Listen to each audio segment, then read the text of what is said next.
السلام عليكم ورحمة الله وبركاته. في هذا الفيديو حبيت اني اشارككم تجربتي مع زراعة الشعر. في الحقيقة انا ما كنت مفكر اني ازرع شعر ابدا، ولا كنت متخيل اني بزرع يوم من الايام يعني، لاني كنت البس باروكة صراحة. لكن بالصدفة وانا اتصفح على الانترنت شفت في اليوتيوب بعض الفيديوهات شباب زارعين شعر وفي ناس كبار زارعين شعر، فعجبني الموضوع. فيوم شفت فيديوهات صراحة انبهرت بالموضوع. شفت الموضوع لا يعني سهل وما يبغي له شيء، بس مجرد ان حتى تروح تركيا وترجع في خلال اسبوع. يعني انا سويتها هم زيارة، هم في نفس الوقت زرعت شعر ويت.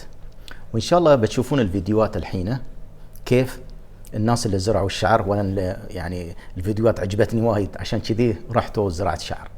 وان شاء الله برجع لكم بعدين بعد الفيديو ان شاء الله بتكلم عن الزراعة وكيف زرعت وكيف سويت وين رحت وشو اللي سويته بالضبط وكم صرفت بالضبط. يلا خلينا نشوف الفيديوهات. يعني تغطية كاملة مسويها. احنا نقدر نسوي لك بس بداية، يعني بس 5 سنتيمتر بداية. بعد ما التقيت و يعني راح خابرت في وايد السيد اماكن دكتور قالوا له علي بسوي لك يوفا زراعة بس 3000 بدولة شعر، يعني شوي تركيا يغطي من قدام مدينة بس. اسطنبول. لما راح للمركز اللي انا سويت من عندهم، اسطنبول خابرته شوف كيف ودزيت ما شاء الله صورة راسه، كيف واستقبلني الشعر اللي في بالمطار. راسه. تقول بصراحة باروكة ما يعني شاء الله، مش شعر، شعر طبيعي هذا شافني 100%. وفحصني وقال احنا راح هذا نسوي لك الاخ زرع من 100%. العراق، والحمد لله هسه انا جدا والحين جدا مكمل اكثر من مرتاح. السنة هذا يعني الشخص مع بعد. دكتور علي راح اقول لك، يعني اي واحد اذا عنده الصلح شوف كيف عنده حتى من الصلح الجنب ما وابدا يبين انه يفكر مسوي زراعة بالصلاح، شعر يعني. لان وهذا الشخص الثالث، شوفوا شعره، شوفوا صلعته كيف. هذا زارع 7000 بصيلة في جلسة واحدة تقريبا. وقت العملية 10 ساعات، 10 ساعات إلى 11 ساعة، والحين كمل سنتين من العملية، وما شاء الله عليه. هذا مستانس ومرتاح مع شعره. وياسي شوف صلعته أول كيف كانت، ما شاء الله يا سلام. قام يحط إيده على الشعره ويلعب بشعره بعد. شوفوا كيف، ما شاء الله عليك. حتى لو تشوفون الصورة اللي على الجنب ما تقول هذا زارع، يعني الواحد يقول هذا مركب باروكة أو شيء، ما في فراغات أبدا، يعني مع أن الصلعة كبيرة كانت عنده. مرحبا مرة ثانية. شفتوا الفيديوهات أظن عجبتكم أكيد. أنا نفس الشيء فكرت، قلت ليش ما أروح أزرع يعني كلها أسبوع أو 4-5 أيام وأزرع واجي يعني. لكن شفتوا الشاب اللي ما في شعر الكويتي اللي أول فيديو كان هذا صراحة، يعني كان يمكن أكثر عني أنا ما في شعر. أنا بعد هذا شوي إن شاء الله بوريكم الزراعة كيف وكم زراعتي كم بصيلة. وهذا الحين بنبتدي إن شاء الله نتكلم عن موضوع الزراعة. في البداية أنا تواصلت مع المشفى هناك في تركيا، فسويت لهم على الواتساب، هم يعني سويت لهم على الواتساب مسج وهذا، وقالوا لي نبغي نشوف المنطقة المانحة اللي هي ورا راس الشعر هذا. فدزيت لهم الصور وهذا وشافوا، وقالوا لا والله اللي عندك انت ممكن نطلع من راسك انت 5000 شعرة تقريبا، بصيلة قصدي، يعني 5000 بصيلة من المنطقة المانحة. قلت زين، وبعدين ان شاء الله براويكم الصور كيف كان قبل وكيف الحين وفي الوقت الحالي كيف ان شاء الله. فعقب ما طرشت لهم رساله وهذا، ويوني يستقبلوني في المطار وكذا، ويعني واستقبلوني في المطار ودوني الفندق وهذا. وبعدين ثاني يوم رحت زرعت الشعر. فلان الامور هاي انا ما ابغى اتكلم بالتفصيل عنها، لان كل الناس كثير متكلمين عن الموضوع هذا وكيف الزراعه والعمليه وفي وقت العمليه وهذا. انا بتكلم عن اشياء ثانيه شوي ما انذكرت في بعض الفيديوهات، انا دورت عليها ما لقيتها صراحه.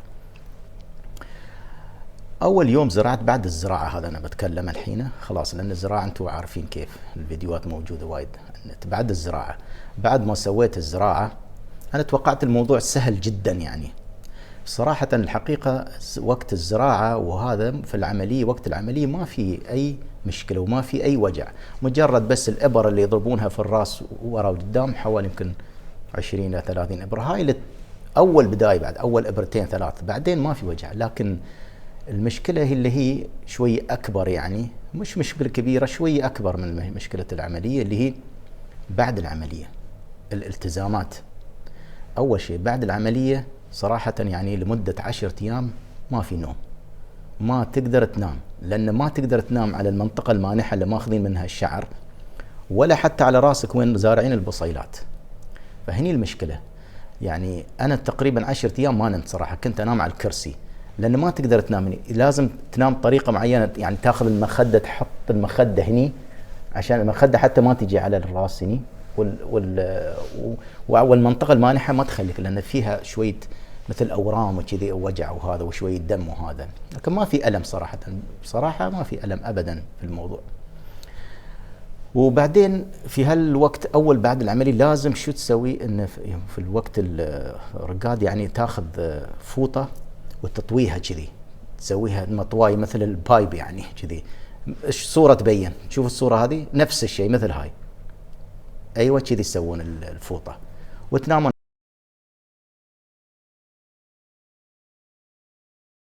لكن صراحة أنا ما قدرت أسويها، لأن ما قدرت أنام في وجع وهذا، بس كنت أنام أحط المخدة بين أذني وبين خدي هني كذي وأنام، كنت أرتاح شوي أكثر يعني لمدة حوالي يمكن 10 أيام.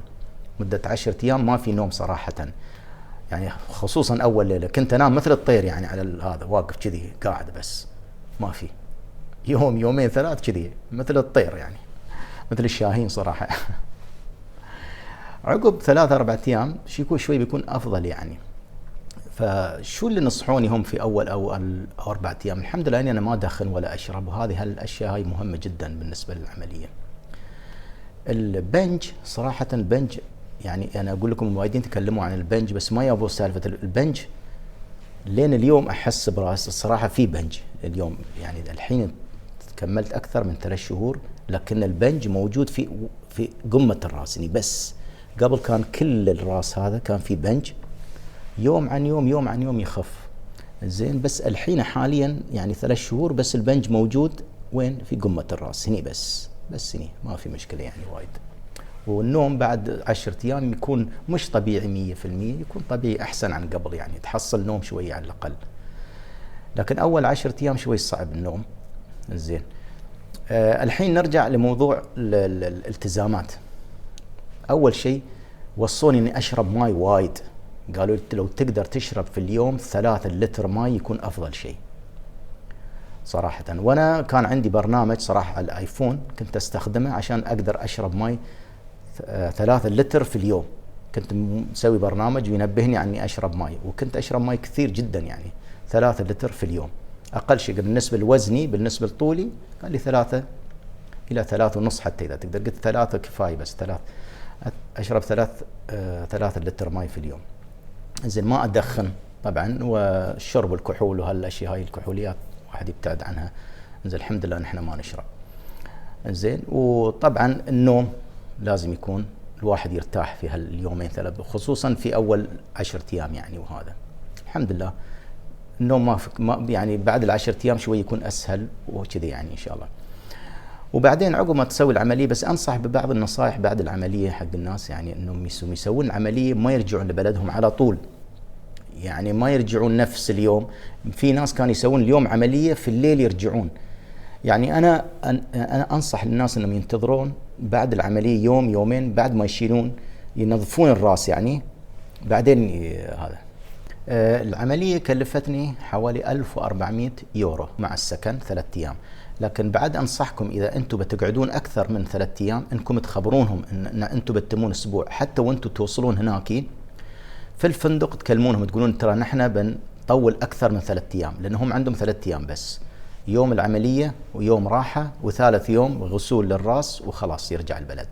يعني الواحد يقعد 3 أيام يكون أفضل شيء صراحة حق الزراعة. ما يعني في ناس يجون يوم واحد وثاني يوم يطلعون يغسلون الرأس ويرجعون البلد، وراسهم يكون مربوط يعني من وراء شو يسمونه هذا. فأنا لا، أنا تميت 3 أيام تقريبا وبعدين رجعت البلد، ويومين زيادة حتى كنت 3 أيام قبل سياحة و3 أيام عملية ويومين زيادة تميت عشان هذا، عشان الألم وهذا وشوي أفضل يكون يعني. وهذا وجوهم بارد ما شاء الله يعني ما في مشكلة. والتوصيات الثانية اللي وصوني قال أهم شيء الشمس. ما اروح في الشمس. حتى دول الخليج يعني عندنا الشمس كثير. طب انا الحمد لله لمده الحين ثالث شهر او اكثر من هذا، يمكن قريب 4 شهور، لكني ما طلعت في الشمس قليل جدا يعني. حتى يوم اطلع البس شيء على راسي عشان الظل، يعني اسوي ظل حتى لو كاب يعني خفيف يعني. الشيئين المهمين اللي قلت لكم عنهم، شرب الماء وايد، والبنج هذا انكم لا تحاتون البنج هذا، البنج يروح يعني بدون اي مشكله. والحمد لله عقب 3-4 ايام يوم رجعت للبلد شوي شوي ارتحت يعني، وهذا نفسيا. وان شاء الله بعد شويه الصور من اول ما سويت العمليه الى اليوم كيف كان راسي، وهذا براويكم ان شاء الله. راسي بشيل هذا وبتشوفون راسي ان شاء الله. السلام عليكم مره ثانيه. الحين شلت هذا اللي على راسي اليوترا، الحين شوفوا راسي كيف. الحين انا كملت حوالي 3 شهور وشوي زياده. في الوقت هذا في هال3 شهور تطلع حبوب شوي في الراس. شوفوا بقرب هذا، لكن انتم لو تشوفون في حبوب خفيفه جدا يعني. الحين الحبوب هاي راحت خلاص، لكن الصوره هاي براويكم الصوره. شوفوا الصوره هاي، تشوفون الحبه كيف كبيره، بس الحبه هاي تطلع وحده ثانيه يعني، تروح وتطلع تروح وتطلع حبوب ثانيه غيرها يعني. لكن ما في مشكله. قالوا لي انا سويت تليفون حق الطبيب قال لي هاي ما في مشكله، لان حراره الجسم والراس وهذا وكذي، وهذا كله بيروح يعني. لا تحط، لا تسوي اي شيء، لا تحط اي مسكنات ولا اي انتيبيوتيك ولا اي مضادات حيويه، هاي بتروح. حتى في ناس وصوني قالوا حط مثلا شيء بارد على راسك، في ناس قالوا لي خل، وهذا قال لي الدكتور ابدا ما تسوي شيء، لان هاي بتروح من نفسها اصلا، هذه ما في داعي يعني.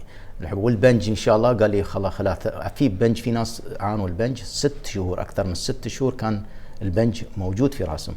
لكن الحمد لله انا احس ان البنج خلاص الشهر الجاي بيكون خلاص رايح يعني. زين. وامور الثانيه ان شاء الله اذا عندكم اي اسئله اي هذه انا حاضر ان شاء الله، وبحط الاسئله ان شاء الله بعد الفيديوهات الثانيه. وكل فتره ان شاء الله بسوي لكم تحديث للي حصل بالراس. الحين مكمل 3 شهور زياده، ان شاء الله في الشهر الرابع ان شاء الله بحط لكم بعد فيديو ثاني وعشان تشوفون. وفي الشهر الخامس السادس يعني ان شاء الله حمل هذا مو زراعه. تلاحظون الحبه هاي، تشوفونها من الحبوب تطلع لي كثير يعني وتروح. هاي 5000 بصيله، مده العمليه 9 ساعات.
وسلمتوا. واذا حبيتوا الفيديو هذا سووا لي لايك وسووا سبسكريبشن عشان تشوفون الاشياء الجديده اللي بتيكم ان شاء الله.